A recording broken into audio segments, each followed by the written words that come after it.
Battlefield 6 ist so geil, wir freuen uns alle drauf, hin und her. Ja, alles schön und gut und stimmt auch zum großen Teil, aber es ist ja nie so. Egal was, nichts ist rein geil oder nur positiv und nichts ist nur negativ. Ja doch, es gibt auch Sachen, die sind nur negativ. Aber die meisten Dinge sind nicht nur positiv. Und es gibt natürlich auch Dinge, die an Battlefield 6 nicht so optimal sind.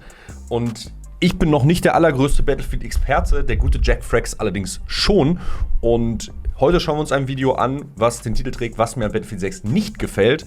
Und mir fallen auch 1, 2 Punkte ein. Ich bin mir aber ziemlich sicher, er kann das nochmal ein bisschen besser aus eigener Erfahrung und aus eigener Sicht erklären. Und dann werden wir da einfach ein bisschen drauf eingehen. Ich würde sagen, los geht's. I have to be honest, I thoroughly enjoyed the Battlefield 6 beta. It felt like a next-gen and old-school shooter at the same time. Intense combat with insane destruction, and it ticked a lot of boxes for Battlefield and FPS fans alike. However, there were a few things that I thought could be improved and some potential problems with the game in the future that I wanted to discuss in this video, and I'd be really interested to know your thoughts in the comments too. From my perspective, I don't think any of die Shotgun, also das werden Sie auch wissen, das wird auch genervt. Ach du Heilige, ich möchte euch sagen, okay? Ich war ja in Los Angeles und habe das auch direkt von dort aus gespielt. Und während dem Livestream-Event musste ich dann kurz aufs Klo und ich war auf so einer Bühne oben und bin dann da runtergelaufen. Da kam dann mein deutscher Ansprechpartner mir entgegen, hat mich sofort gefragt, ich weiß, du gehst aufs Klo, aber ne, in 1, 2 Worten, wie findest du es bisher? Er hat gesagt, geil, aber nerv die Shotgun. Und er meinte, ja, habe ich schon öfter gehört. This is a massive concern, spare there being a technical disaster when the game launches in October, and it's coming from a place of passion for the franchise and constructive criticism rather than just complaining for the sake of it. The older I get, the less I feel like complaining and just enjoying and appreciating what we have instead. With that said, I'm going to keep it snappy. Here are some of the top issues with the game in my opinion. First up, the matchmaking system, server browser and portal. For me, and I'm sure many others, this topic is a really big deal. Why? Well, for some context, this is what we used to have in Battlefield games. This is how good it used to be. Every game until Battlefield 2042 had a traditional server browser in, where you could see official servers, community servers, and you could toggle on or off a whole host of filters to find the perfect experience that you were looking for. This meant that if you wanted to find a game on a certain map or mode, you could easily do that. If you wanted to play with more than 4 people, you could pick a server and join it together. If you were in a lower player population region, you could join servers in higher population regions and actually play on what you wanted to, years after the game ceased updating. This was a massive positive, and it offered players an exceptional amount of choice, and it set Battlefield apart from other shooters who ditched the server browser completely. Suko. Hört ihr den rumheulen? Suko, was ist denn dein Problem? Suko. Was ist denn los? Jetzt sitzt er vor der Tür. Suko. Was ist los? Was ist denn? Was ist denn los, mein Schatz? Ha? Was jaulst du hier so rum? Du hast gerade gegessen, da kannst du liegen. Battlefield 6, on the other hand, is focused on matchmaking for its official experiences. This means that you pick a game mode from the main menu and it puts you in a match. When the match ends, the server dies, and then you're thrown back into the matchmaking system to find a new match. While this system is quick and easy, and I'm sure more efficient and cheaper for EA, it does have several drawbacks. And while there were preferences available in the second weekend of the beta for what you wanted to play, I don't know what your guys' experience was like, but I tested this and it very rarely cared for my preferences. Yeah. And preferences is the key word here. What you picked wasn't ever a guarantee of what you got. So here are some problems with this matchmaking system for Battlefield games. Maps. Unabhängig davon, dass das nicht funktioniert hat in der Beta, ist es natürlich trotzdem nicht so geil, ne? Also ich habe schon einfach lieber die Möglichkeit, selbst zu bestimmen. Und vor allem, das ist ja auch das Ding, was man in COD so hasst an Skill-Based Matchmaking. Dieses ein Match ist zu Ende, du suchst komplett wieder neu mit anderen Spielern, anstatt die Möglichkeit zu haben, in der gleichen Lobby zu bleiben. Meine Fresse.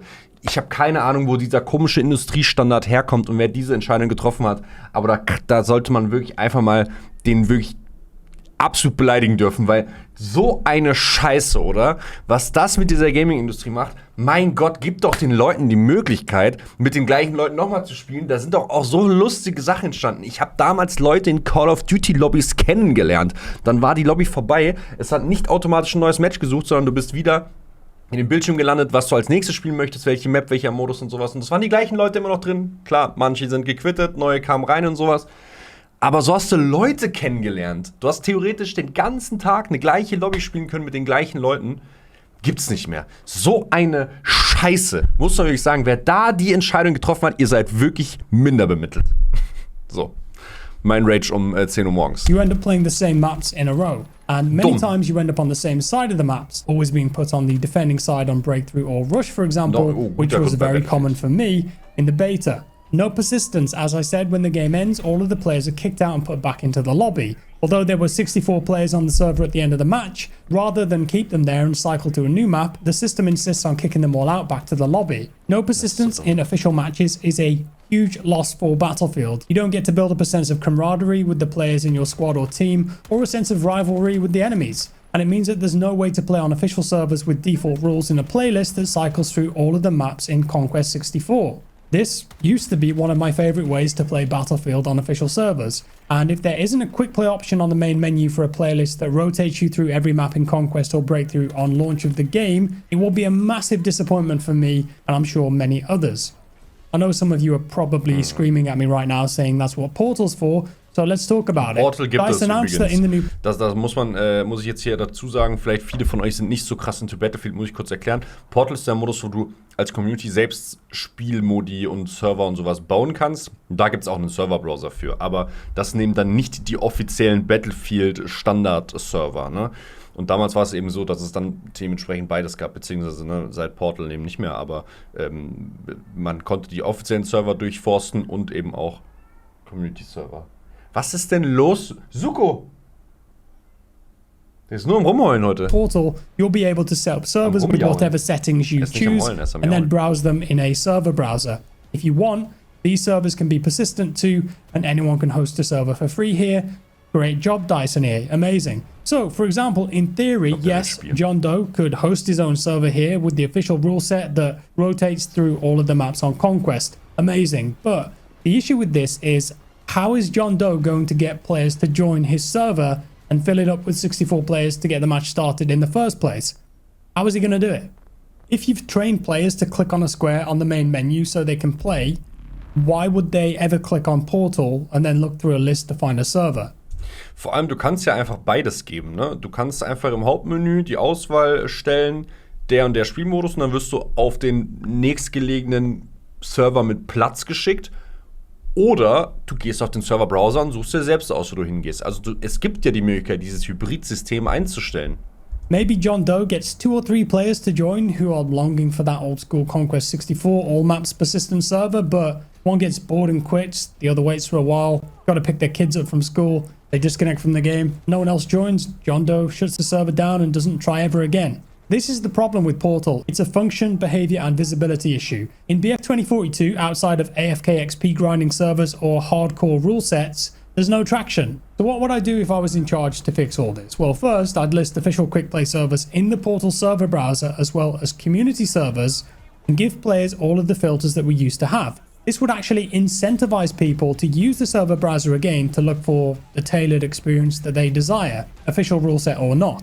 And guess what? If they're looking down the list and they see a community server with an interesting title full of players, they might actually join that instead of an official one. And even if I had to queue and wait to join an official server on a specific map and game mode that I wanted to play on, I would rather do that and pick it on a server browser than take a chance and gamble over and over again with the matchmaker. Second, I'd seed Portal community servers into the quick play matchmaking system as an option if those servers fall under the official quick play rule set. Players then have a chance to join and fill those servers up from the quick play screen, giving whoever hosted that experience a chance for their persistent community servers to grow. I'm not saying that people who have 5,000 tickets and 200% increased respawn time on vehicles should be in the quick play option. I'm saying if a player makes a server and it's exactly the same as an official quick play server, it should be an option for the matchmaking algorithm to put them in that game. Yes, the danger of this is badmins, but I'd put more trust in people, see what happens, and then make a move or not from there. Third, I'd add an official persistent server quick play option to the main menu that let people search for Conquest and Breakthrough, rotating through all of the maps. And 4, if there are really popular community servers popping up that are consistently full. Ich weiß nicht, was der Grund dafür ist, dass man sich gegen diesen Server-Browser entschieden hat. Ich kann mir vorstellen, dass das so aus Branding und das ist nicht mehr zeitgemäß, sondern es muss für den Endkunden einfach nur ich drücke auf einen Knopf und dann spiele ich sein, so, dass da diese BWL-Justusse, und da kommen die wieder ins Spiel, wieder gesagt haben, so nein, wir dürfen nicht, es muss ein streamlined Produkt sein, von vorne bis hinten und sowas. Aber das ist Quatsch, das wollen die Leute nicht. Das wollen die Leute nicht. Vor allem, du kannst ja einfach beides machen. Du machst einfach dann unten drunter, du machst hier, da und da kannst du drücken zum einfach nur spielen und dann gibst du noch zusätzlich die Möglichkeit, einfach einen Serverbrowser zu haben. Es kann nicht so schwer sein. Have open panels or space at least on the homepage where you can feature those. And if none of this is possible for whatever reason, the least that DICE could do is add some kind of bias to the matchmaker. So when people are searching, the chance of them playing the same map back to back is incredibly low. Yeah, of course, if there's a new map out in a seasonal DLC drop, you have that playlist there, Operation Metro 24/7, whatever it is. But some kind of bias in the matchmaker, which meant that you didn't play the same maps over and over again, would be great. Or rather than just preferences that you could tick, you could have another screen which was only put me on this map and game mode and acknowledge that the player might be waiting a while until they get that experience. Seeing as we've mentioned Portal a few times there, we're going to quickly talk about that now. The new version of Portal, in the creativity sense, looks incredible. DICE have showed us a few snippets of its potential. Only up-style game modes, races, zombies, AI scripting. Es klingelt!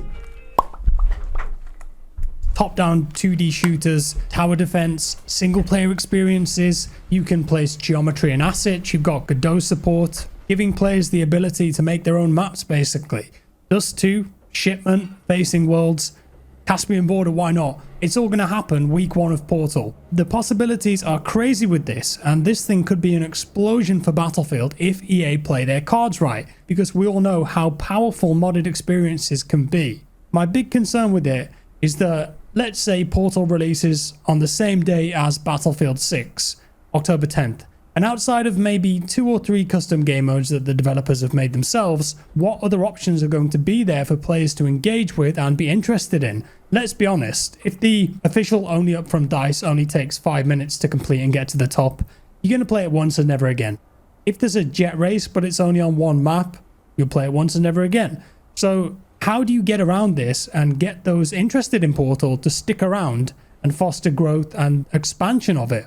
Here's what I would do if I had the keys to the kingdom.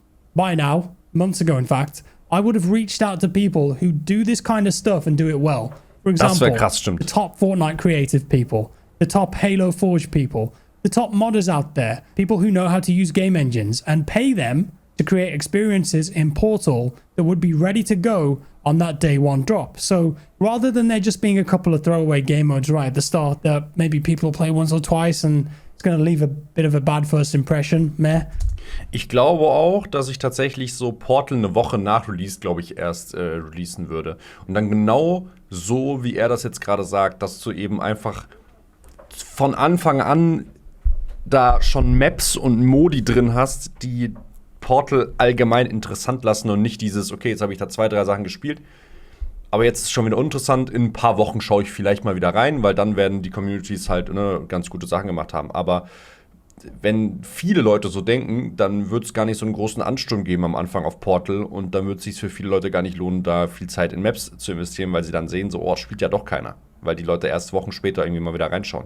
Also ich glaube auch, wie Jack das sagt, man muss da das auch schon richtig machen. Instead, you go out there, you pay people to make stuff, and there might actually be some decent meat in there for people to tuck into. Some interesting experiences that have been crafted for months already with love, care, and attention. That's what I would have done. Do I expect that to happen? No. But I think they should really be thinking about this kind of stuff. Das ist eine Fortnite. Yes, maybe the first couple of weeks might feel a bit dead. After that, there's still going to be a chance to grow, of course. Like I said, the potential is huge here. But I'm just hoping that they hit the ground running with Portal and they support it properly, because otherwise it might suffer the same fate as BF 2042 Portal. Like I said, XP grinding, hardcore servers. That's about it.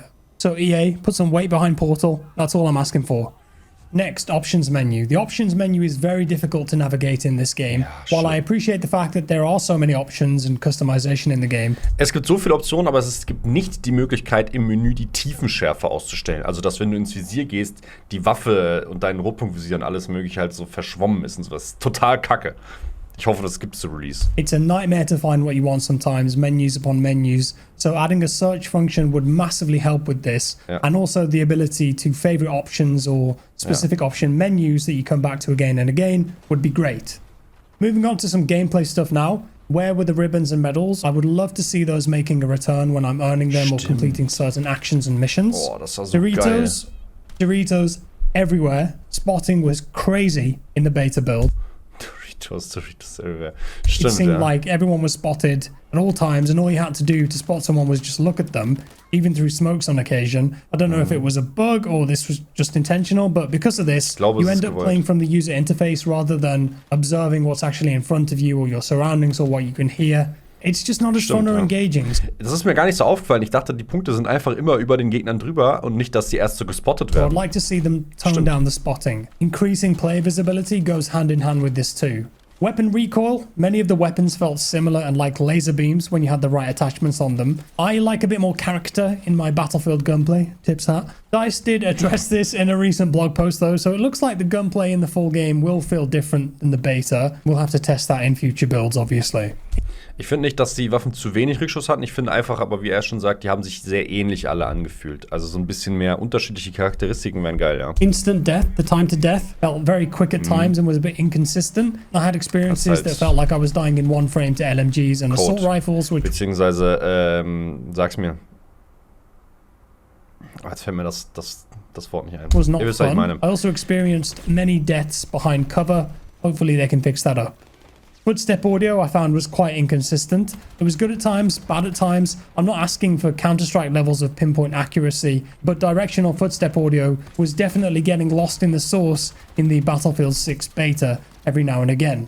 Vehicle physics. Some of the vehicles didn't feel good. Helicopters and jets in particular. Tanks were perhaps a bit sluggish too. I want to see some improvements there. The sniper sweet spot. It's back. In BF6 you can one-hit kill with a torso shot at certain distances depending on the sniper rifle that you're using. For me personally, I think this creates a lot of inconsistency for the player being shot at and also for the player doing the shooting. I think the only situation a sniper should be able to one-shot kill a full health player is with a headshot at any distance in Battlefield.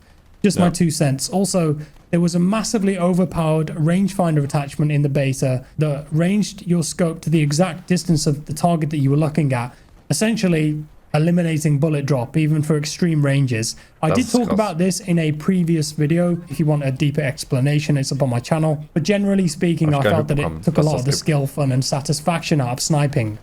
Maps, are we actually going to get more big Battlefield maps in the game? There's 9 maps in total at launch. Many of them look like small to medium maps, typically speaking. Based on the leaked footage that I saw recently of Mirak Valley in the BF Labs playtest that took place last week, that map looks a lot bigger than the overview image that they released. Some weird perspective stuff going. Das sieht ultra klein aus auf dem Bild. Aber wie er gerade sagt, in dem Leak-Gameplay soll das größer ausgesehen haben. Das sieht ja komplett klein aus. Naja. Going on here, perhaps, and that does give me a bit of hope now that I've seen a gameplay video. Firestorm kommt ja auch. I've also seen leaked footage of 2 Season 1 maps that look pretty big, so I've got faith that there will be more big maps in the game. I just hope that DICE lean into the all-out warfare sandbox that makes Battlefield stand out from the crowd. Next, I've talked about this ad nauseum, but let's mention it quickly again in this video. Why not? Unlocked weapons versus class-locked weapons. This is a fundamental part of the game design. They need to choose what Battlefield is going forward. If they don't, they keep digging a giant hole, splitting the player base and ending up in a situation that will be very difficult to get out of and annoying a lot of people in the process, whatever they choose. So far, their decisions and actions have come across as very flip-floppy and show a lack of confidence in their design. This also leans into class identity as well, but that could be a whole video on its own. I just don't want to waste your time with it. So I think they need to pick a lane.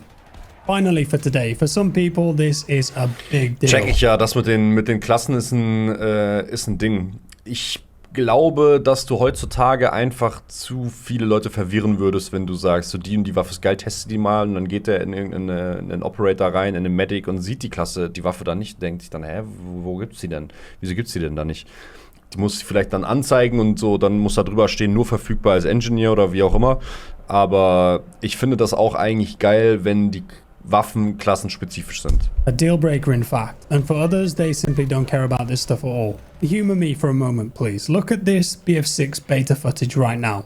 Save it and perhaps savor it if you need to. Everyone around me is wearing the same uniform, and it gives the feeling that you're part of a cohesive unit, a unit of soldiers, of a team of comrades. It gives a grounded, authentic feeling that you can relate to in some respect, because you've seen people dressed like this in the news, in clips, in movies. You used to play games that look like this. Maybe you're serving in the military, maybe you once served in the military, and this look right here, it gives a certain vibe, a feeling. And you also know what the enemy look like too. They look like this. They all have the same colors and style on. When the game goes live in October, when Season 1 drops, when they put a store in the game and people can buy cosmetics and change how they look, that feeling is going to go away. It's gone. However, I think there's a lot of value in that feeling that makes Battlefield 6 appealing right now based on the beta, and DICE should be hyper aware of this and perhaps offer people an option to toggle, so if players want to, they only see default soldier skins in the game.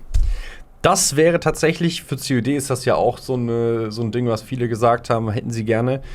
Für Battlefield finde ich es noch wichtiger tatsächlich, dass es die Möglichkeit gibt. Das sagt er schon ganz richtig. In COD ist es eigentlich egal. 6 gegen 6 CDM juckt doch nicht, ob die alle gleich aussehen. Klar, wäre irgendwie auch cool, aber in Battlefield ist das nochmal ein viel größeres Ding. Das stimmt, hier wäre dieser An-Aus-Knopf für alle haben Default-Skins schon geil.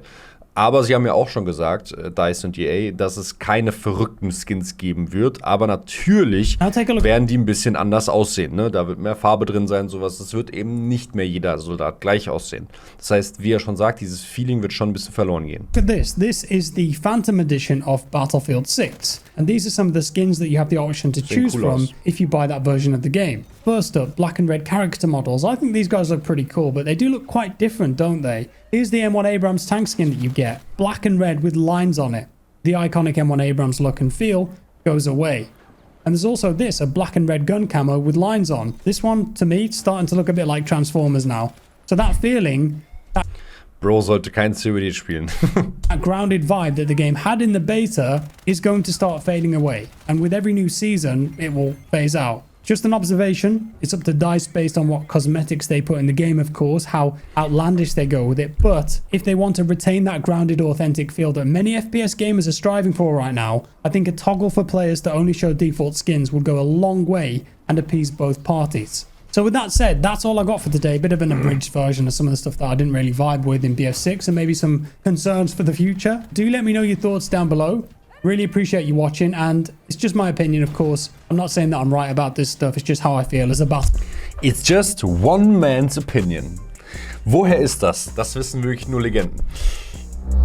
Ich sehe viele Punkte ähnlich wie er.